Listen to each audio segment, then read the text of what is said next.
Gak usah sosokan aku dekat dengan Tuhan. Kalau orang ibadah di ruko aja masih dibubarin. Aduh Pak Ustadz, yang ringan dulu, sabar. Ini kan ringan. Udah ulang. Gak usah sosokan aku dekat dengan Tuhan. Kalau mempersulit izin tempat ibadah orang lain. Aduh, guys, maksud Ustadz ini semuanya enggak kok. Orang di Indonesia ada buktinya.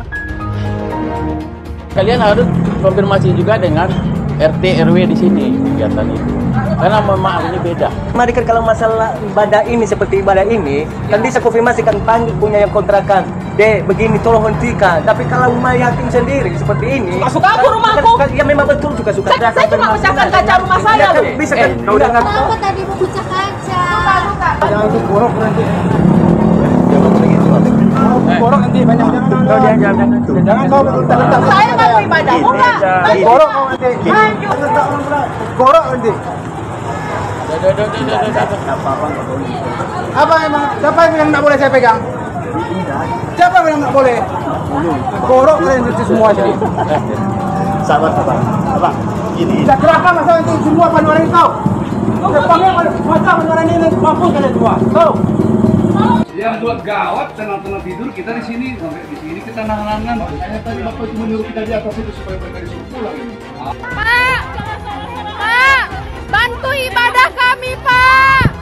Pak, bantu izin ibadah kami, Pak. Pak Jokowi, bantu izin ibadah kami, Pak. Pak Jokowi, bantu izin ibadah kami, Pak. Bantu izin ibadah kami, Pak. Bantu izin ibadah, Pak. Bantu izin ibadah kami. Sedang beribadah lalu kemudian ditutup hanya karena alasan belum punya izin. Kami agak bingung di Indonesia ini bahwa kebebasan beragama menurut pasal 29 itu sudah selesai. Tetapi masih banyak orang-orang tertentu, kelompok-kelompok tertentu, bahkan kepala daerah yang menjadi motor di dalam usaha dan upaya melarang adanya ibadah dari umat Kristiani. Bahwa kegiatan-kegiatan ibadah yang dijamin oleh konstitusi dan undang-undang dasar sepertinya belum bisa diimplementasikan dengan baik. Tetapi kalau sampai hari ini kemudian betapa susahnya kami harus beribadah. Saya masih menanti pemimpin di negeri ini yang bisa menjamin bahwa toleransi di dalam kebangsaan itu benar-benar bukan merupakan wacana, tetapi dia merupakan sebuah bagian dari perjuangan yang harus kita jaga bersama-sama. Kita nggak mau kok, kita hanya mau beribadah di sini. Kita cuma mau berdoa kepada Tuhan kita kok. Ya. Kita nggak minta apa-apa. Kita warga negara Indonesia punya hak yang sama. Tapi kami mohon untuk sekali ini kita ikuti dulu, kasih kesempatan sama pemerintah.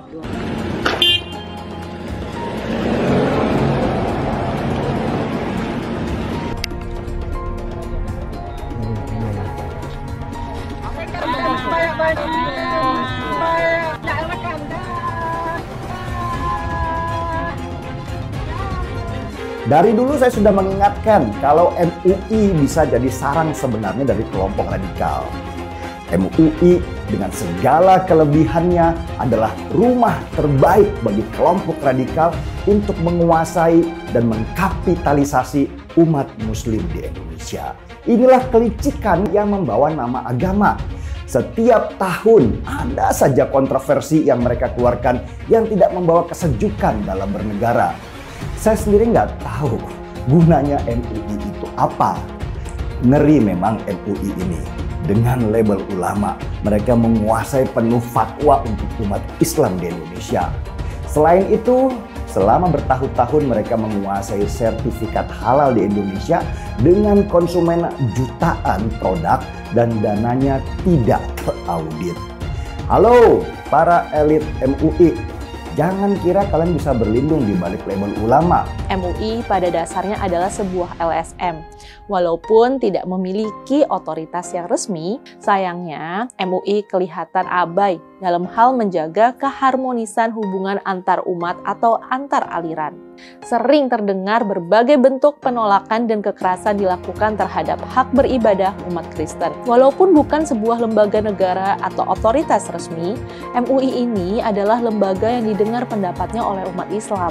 Karena itu, salah satu pihak yang seharusnya berperan untuk menghentikan aksi-aksi semacam ini adalah MUI. Tantangan terbesar yang harus dihadapi MUI saat ini adalah kelompok-kelompok yang tidak toleran atau bahkan kelompok-kelompok radikal.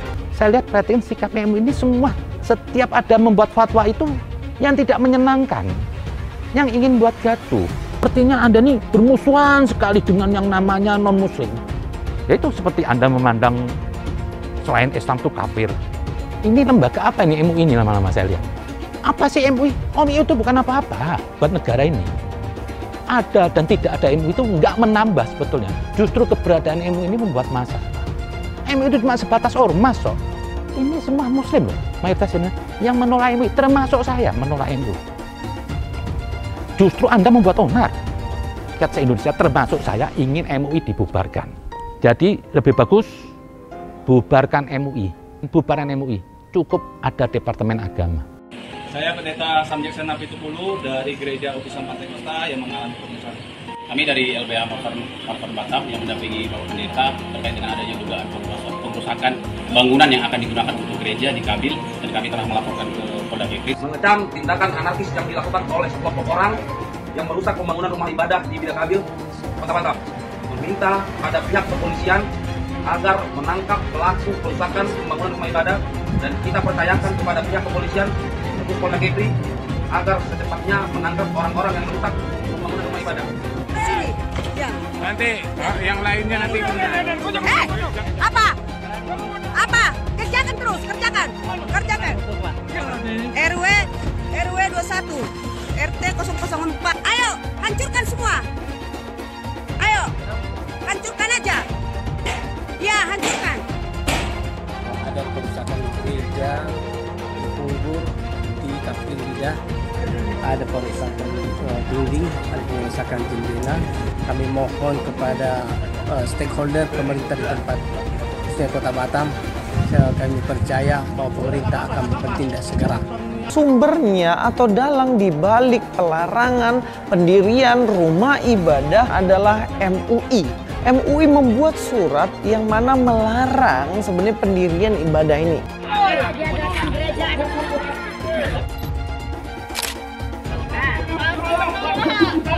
Tak boleh, nggak ada orang gereja di sini. Tak boleh. Oh, tak boleh.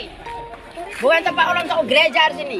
Kami nggak mengizinkan di Gudpak Bidangan ini ada sarana ibadah. Itu aja, Pak. Itu aja.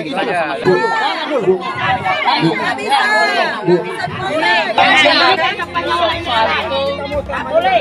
Soal itu bukan urusan saya karena nanti saya urusan kepolisian.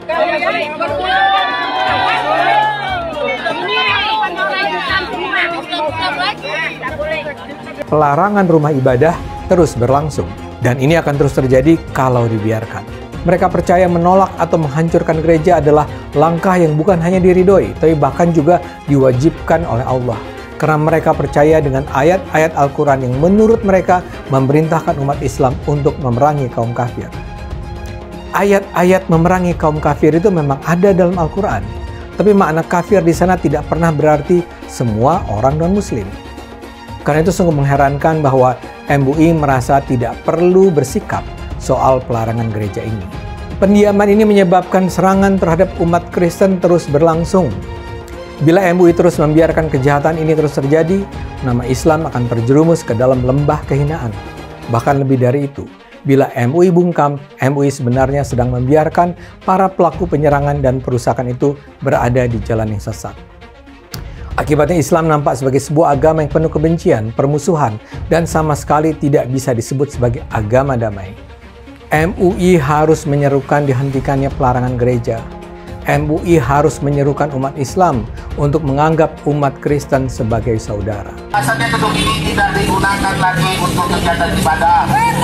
Yang mencoreng Kota Binjai dari kereligiusannya, dari kedamaiannya. Kita meminta supaya tidak ada kegiatan di sini. Kami dari masyarakat yang berada dari lingkungan 1 sampai 6 turun untuk kita dilarang beraktivitas seperti itu. Jadi kalau misalkan ada tamu, tadi kan kami dengar. Kami dengar di bawah. Memang kita ngaji, kami cuma berdoa, kami berdoa aja, cuma 12 orang. Iya, cuma kan izinnya itu. Sabar. Diri Tuhan. Udah, mau ibadah, Pak. Mau ibadah dulu, Pak.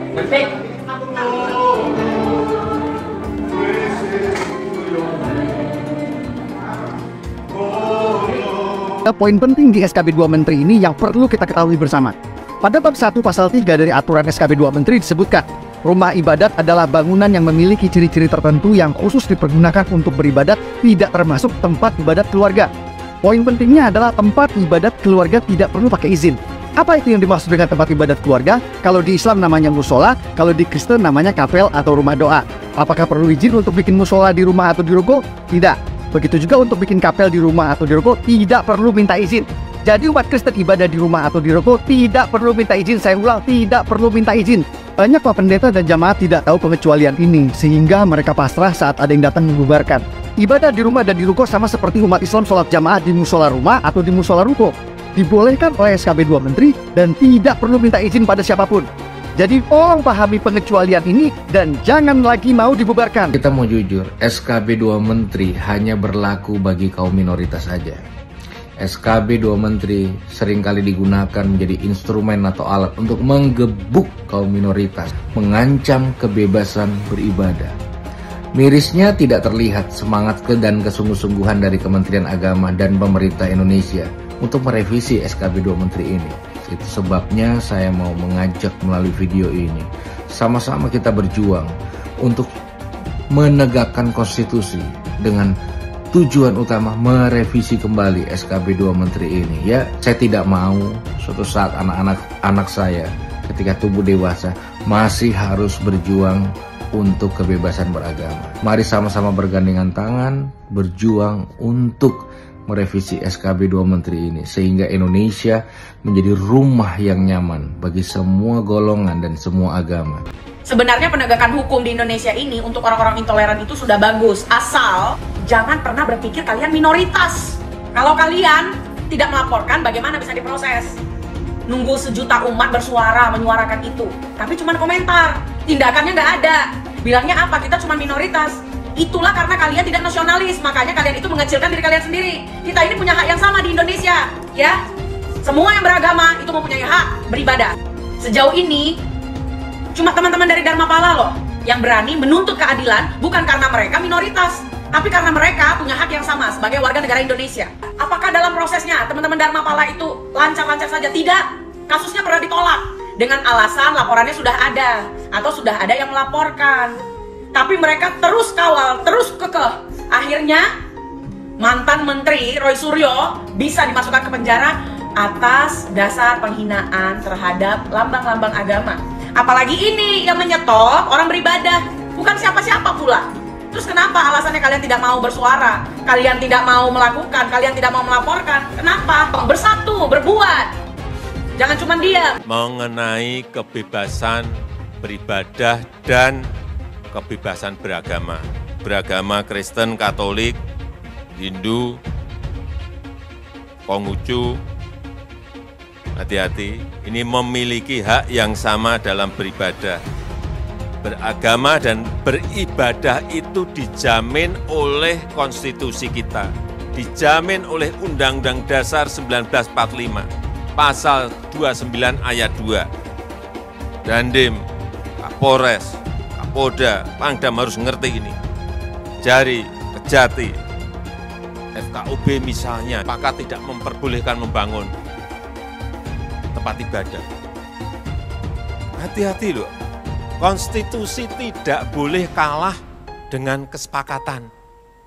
Karena saya lihat masih terjadi.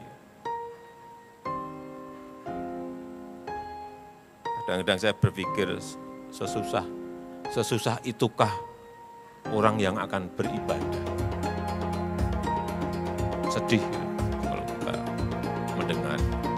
Bagaimana dalam agama Islam seorang muslim karena jabatannya dia memberi izin berdirinya rumah ibadah seperti kelenteng, gereja, dia dapat dosa jariah mengalir terus sampai hari kiamat.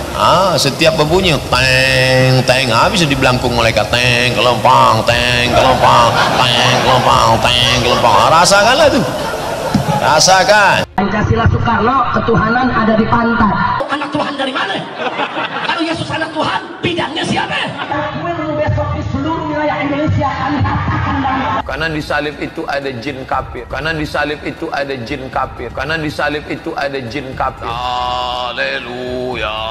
Kepalanya ke kiri apa ke kanan? Kepalanya ke kiri apa ke kanan? 小话题，一点就过来，小话题。Itu yang kurang. Kita percaya salib itu lambang mulia, bukan jin. Kok ketawa? Aku nggak nyindir siapa-siapa loh. Alasan pembubaran selalu menggunakan alasan izin. Kenapa ada keinginan untuk menutup dan mengganggu rumah ibadah agama minoritas, terutama agama Kristen. Apakah penceramah-penceramah itu percaya bahwa dengan mengganggu atau menutup atau melarang ibadah agama Kristen atau minoritas, mereka bisa masuk surga?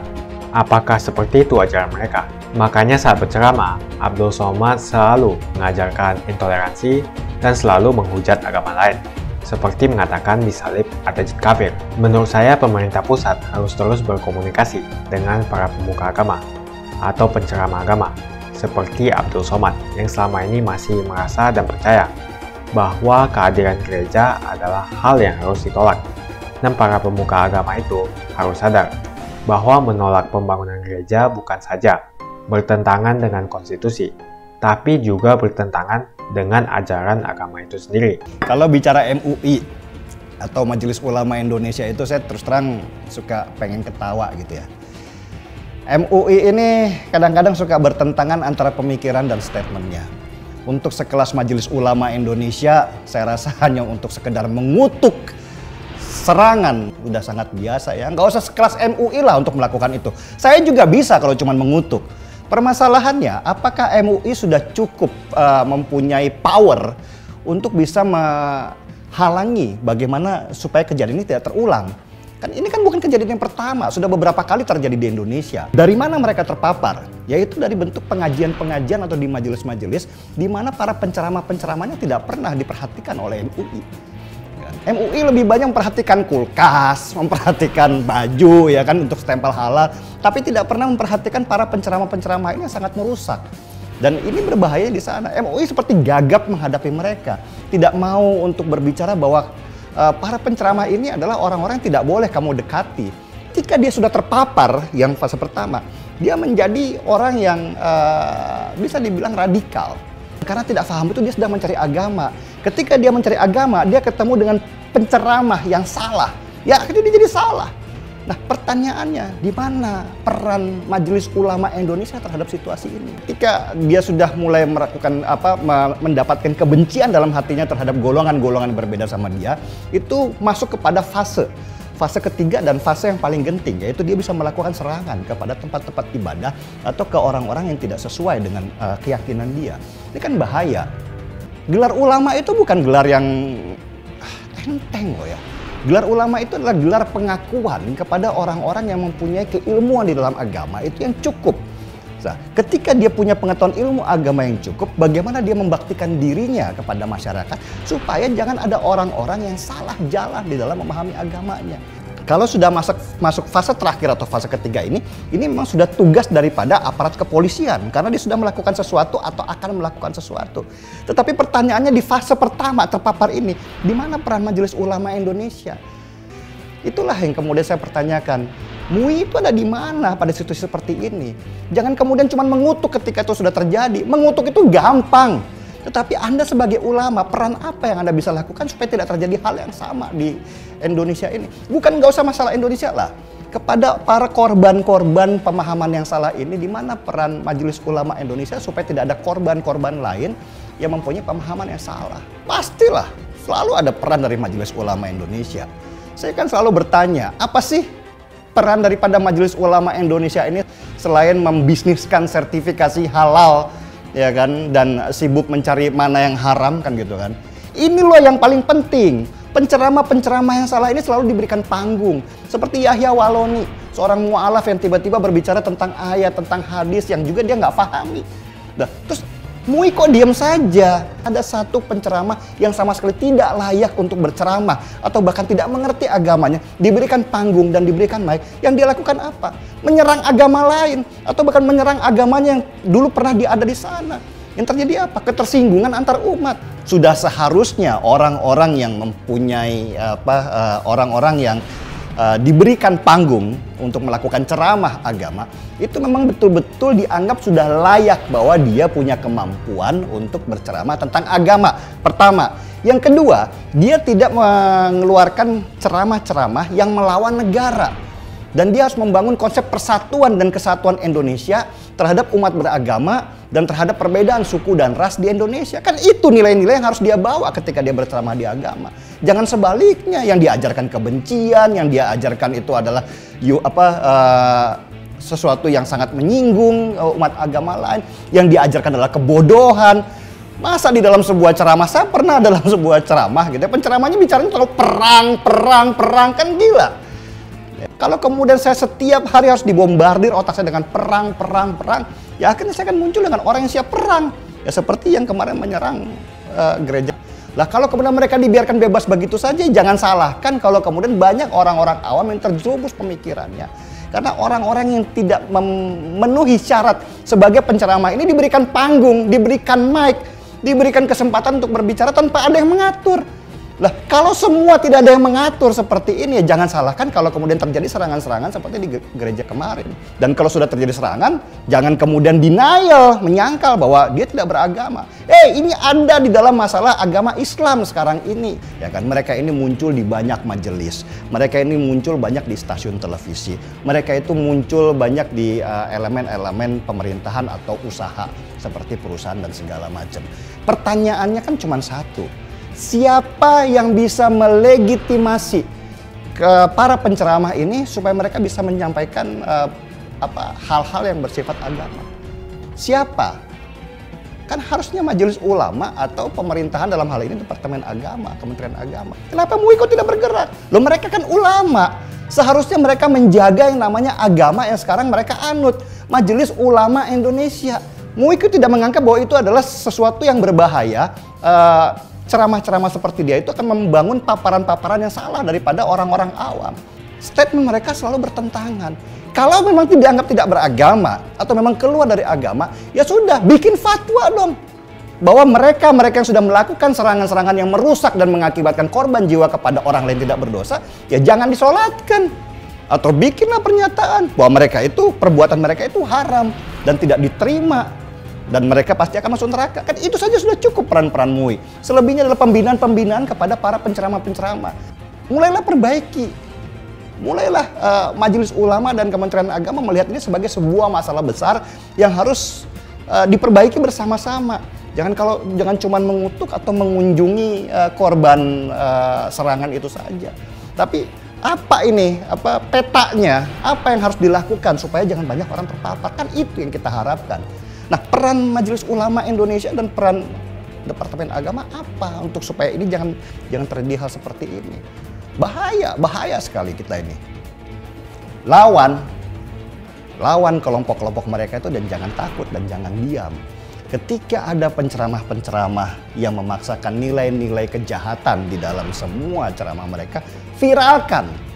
Jangan kemudian didiamkan dan disimpan dan dianggap bahwa itu bukan bagian daripada kita. Viralkan. Dan kalau bisa mention, ya kan, tag itu lembaga-lembaga yang punya kredibilitas, ya kan, untuk mengatasi masalah seperti itu, seperti Kementerian Agama ataupun sampai ke aparat kepolisian.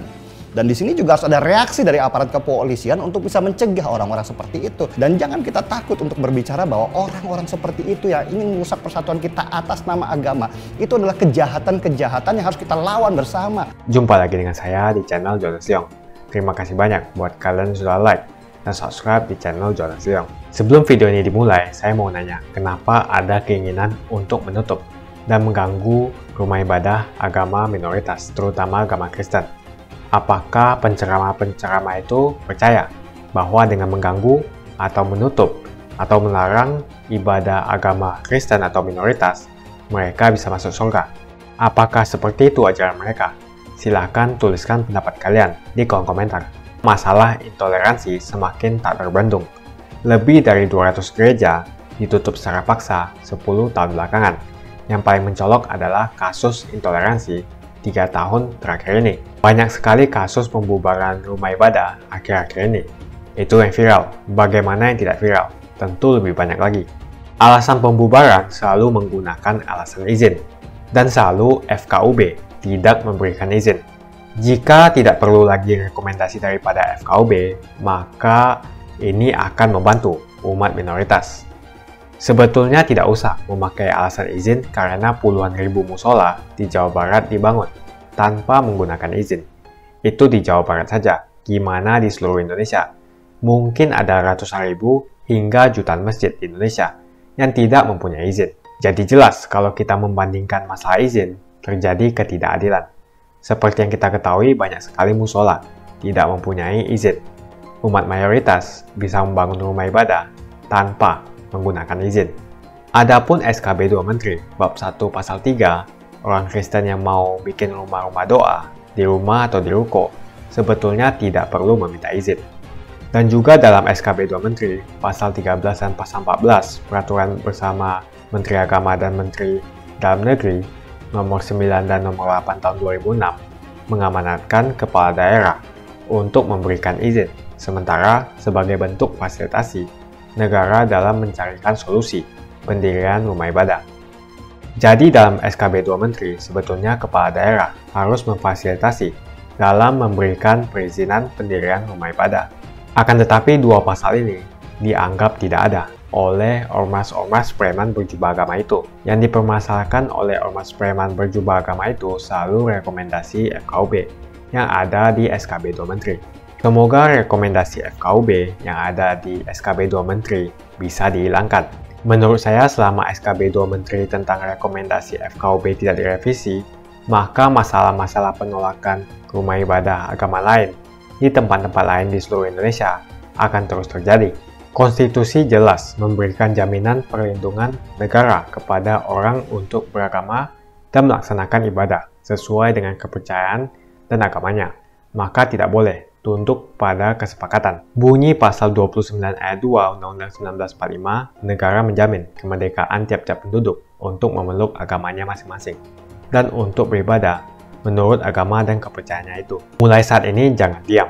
Bila rumah ibadahmu dibubarkan, kita sudah punya undang-undang yang melindungi. Bukan hanya itu, SKB 2 Menteri juga sebetulnya melindungi umat minoritas. Jadi ayo bantu sebarkan video ini supaya semakin banyak yang mengetahui tentang hal ini. Menurut saya pemerintah pusat harus terus berkomunikasi dengan para pemuka agama atau penceramah agama seperti Abdul Somad yang selama ini masih merasa dan percaya bahwa kehadiran gereja adalah hal yang harus ditolak. Dan para pemuka agama itu harus sadar bahwa menolak pembangunan gereja bukan saja bertentangan dengan konstitusi, tapi juga bertentangan dengan ajaran agama itu sendiri dan juga akhlak. Jadi menurut kalian, kenapa ada keinginan untuk menutup atau mengganggu rumah ibadah agama minoritas? Apa alasannya? Apakah mereka percaya bahwa menutup atau mengganggu rumah ibadah agama minoritas, terutama agama Kristen, mereka bisa masuk surga? Tuliskan menurut kalian apa alasannya, dan kita akan bahas di video selanjutnya. Jika kalian suka dengan pembahasan saya tentang perizinan rumah ibadah dan tentang penceramah seperti Abdul Somad, pastikan Anda semua menekan like di video ini. Dan bagikan video ini ke teman dan family Anda supaya mereka semua mengetahui informasi ini. Tekan tombol subscribe dan bunyikan lonceng notifikasi supaya kamu tidak ketinggalan info dari channel Jonas Leong.